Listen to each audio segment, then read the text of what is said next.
రాజన్న సిరిసిల్ల జిల్లా వేములవాడ పట్టణంలోని ప్రభుత్వ జూనియర్ కళాశాల మైదానం ప్రస్తుతం కురుస్తున్న వర్షాలకు బురదమయంగా మారింది. దీంతో విద్యార్థులు తీవ్ర ఇబ్బందులు ఎదుర్కొంటున్నారు. కళాశాలలో సరైన వసతులు లేవని, మరుగుదొడ్లలో వాటర్ లీకేజీ అవుతుందని విద్యార్థులు వాపోతున్నారు. వర్షం పడితే క్లాస్ రూంలో లీకేజీ ఏర్పడి పుస్తకాలు తడుస్తున్నాయని చెబుతున్నారు. వెంటనే కలెక్టర్ స్పందించి తమ సమస్యలు పరిష్కరించాలని వారు కోరారు.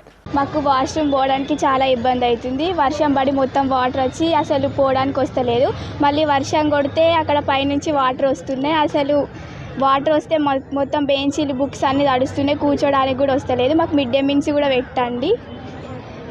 వాటర్ ఫెసిలిటీస్ కూడా బాగాలేవు. గ్రౌండ్లో మొత్తం వాటరే ఉన్నాయి. అవన్నీ క్లీన్ చేయాలని మేము కలెక్టర్ గారిని కోరుకుంటున్నాం. వర్షాకాలంలో వర్షం పడడం వల్ల డ్రైన్ మన తూర్పు ఉత్తరం సైడ్ ఉండేటువంటి డ్రైన్ సిసి రోడ్ వల్ల డ్రైన్ మూసుకుపోవడం జరిగింది. అందుకోసం నీళ్లు బయటకు వెళ్ళడం జరగడం లేదు.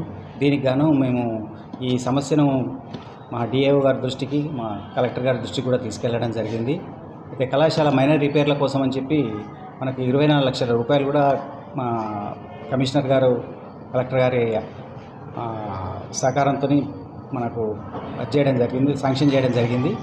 అయితే కలెక్టర్ గారికి కూడా ఈ సమస్య గురించి విన్నవించడం జరిగింది. వారు కూడా దీన్ని ప్రయారిటీ బేస్ మీద తీసుకొని చేద్దామని మాకు మాట ఇవ్వడం జరిగింది.